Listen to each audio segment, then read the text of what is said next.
All right, so looking to understand what this new Russian missile really means for the war in Ukraine, well, we're diving deep into a France 24 segment Okay. featuring their Kyiv correspondent, Gulver Cragg. Yeah. And let me tell you, things are getting pretty intense. Yeah, I mean, what's really interesting here is the timing. Yeah. You know, Putin deciding to reveal this new intermediate range ballistic missile, or IRBM.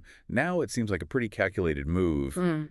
to kind of influence not just the battlefield, but like the global response. Oh, absolutely. And Cragg definitely picked up on that. Yeah. He was pointing out that Ukraine is already calling this a scare tactic. Oh. Aimed at the West. Mm. It's almost as if Putin's waving this new weapon around saying, like, see what I got? Think twice before sending more aid. Yeah, and that fear. I mean, you can imagine that is a powerful weapon in and of itself. Like, imagine you're a Western leader right now. Right. Deciding, okay, should we send long-range missiles to Ukraine? Knowing that Russia has just, like, unveiled this, more potent system, Yeah. the potential for, like, things escalating suddenly feels a lot more real. It's chilling, right? To think about, like, those ripple effects. Yeah. What if the West hesitates, even just for a moment? Yeah. Could give Russia a big advantage on the ground. Absolutely. But, it's this delicate balance. Yeah.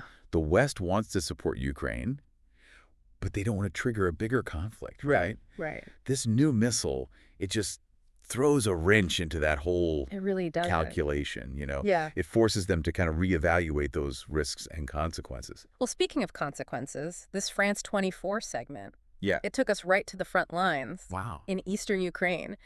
And things are, well, pretty grim. Yeah. Greg was reporting from near this town, Kurakov, Okay. which apparently is right in the middle of the fighting. So Kurakov's a key strategic point, Yeah. in that Donbass region. It sits at the southern end of what's still like Ukrainian-held territory there.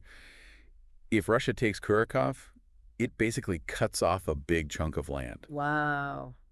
and kind of solidifies their control over the region. And Craig, he wasn't sugarcoating the situation on the ground either. He Yeah. talked about intense fighting, villages being destroyed, Oh. Russian forces making, slow but steady advances. Just sounds brutal. It is. It's they're using this strategy of attrition, Yeah. slowly grinding down those Ukrainian defenses by taking these small villages Right. one by one. Yeah. This puts a lot of pressure on the Ukrainians who are facing, Right. just this constant barrage of attacks. Right. And they're struggling to hold the line. He did mention some Ukrainian successes, though, right? He did, yeah. Like, it wasn't all bad news. There were, some glimmers of hope. Okay. He noted that they managed to repel some Russian advances further north, Okay. around this town, Kupiansk. Okay. These victories, while localized, they do show Yeah. that Ukrainian forces are still capable of putting up a strong defense. So there's still a chance, you think, that they could hold on, push back against this offensive?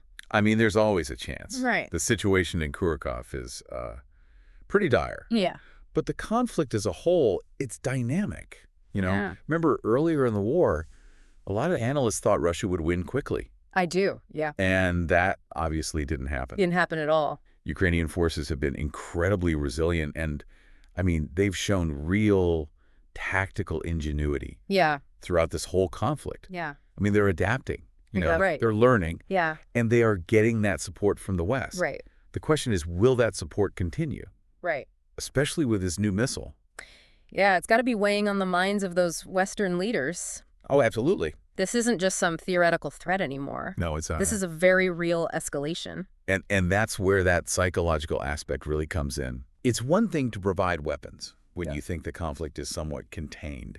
Right. But when you're faced with a weapon that could theoretically reach your own borders, I mean, Right. that changes things. It changes everything. It really does. So what are the options here? I mean, do they just back down, appease Putin to try and avoid things escalating further, or do they just, double down on their support for Ukraine?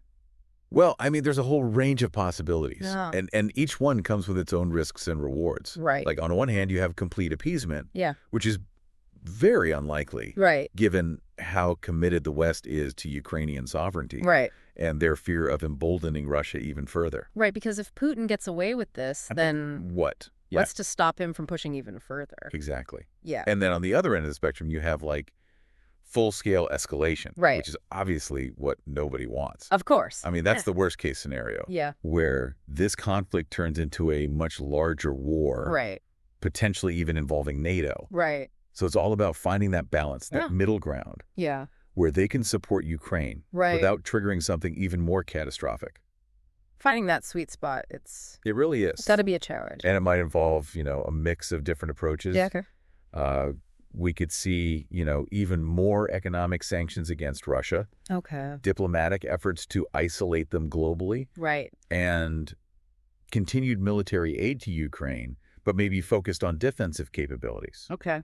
rather than offensive weapons, which could be seen as more provocative. Makes sense. Yeah, It's just crazy how this one new weapon has suddenly brought all these factors into focus. it is. Like it's exposed these fault lines in the global order. It has. It's forcing everybody to kind of reevaluate your assumptions and their strategies. Right. For the West, it's about like calibrating their response, finding that sweet spot where they can stop further aggression without stumbling into a larger war. Yeah. And for Ukraine, it's about adapting, Right. finding ways to defend against a stronger adversary. Right. Yeah. It all just feels so precarious. It does. It feels like one wrong move. One wrong move, yeah. It could be disastrous. It really could. And that's why it's so important to pay attention to not just the headlines, Right. but the underlying, Dynamics. yeah, the dynamics. Yeah. The decisions that are made in the next few weeks, months, Yeah. could have repercussions that go way beyond Ukraine. Way beyond. Yeah. So where does this leave us? I mean, what are some potential scenarios that we could see play out? Well, one possibility, and this is what a lot of people are hoping for, Okay. is that increased pressure from the international community, Right. combined with continued Ukrainian resistance, Okay. could force Russia to negotiate. But is Putin even open to that at this point? Negotiations. That's the big question. He's been incredibly stubborn Yes. and determined to get what he wants. Right. But the situation on the ground, it's not ideal for Russia. Right.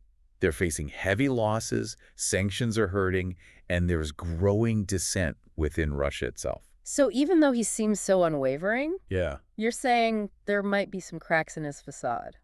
It's possible. Okay. Wars are expensive, They are. and he might have to acknowledge at some point that this is just costing too much. Yeah. A negotiated settlement, even if it's not what he initially wanted, Right. might start to look more appealing. Okay, so that's one scenario, a negotiated settlement. Yeah. What else? What else could happen? Another possibility, and this one is more concerning, Okay. is that Russia just, becomes even more aggressive, Okay. uses this new missile to intimidate the West and try to force them to back down. So basically call their bluff. Yeah, See if they're willing to risk a wider conflict. exactly. It's a huge gamble. It is. But he might think that the West, even though they talk tough, Yeah. isn't actually willing to risk a direct confrontation with a nuclear power. And if he's right, Yeah. if they do back down, Then Ukraine's on their own. yeah. That's the reality of it. Yeah. If Russia manages to use this to stop further support from the West, Yeah, things change dramatically. they do. Yeah. Yeah.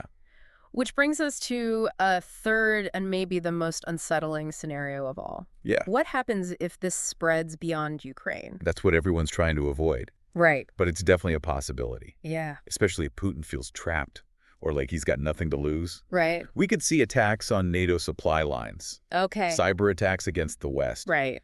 maybe even attempts to grab territory in neighboring countries. It feels like we're right on the edge of something terrifying. It does. How do we even begin to understand what could happen? Yeah. Yeah.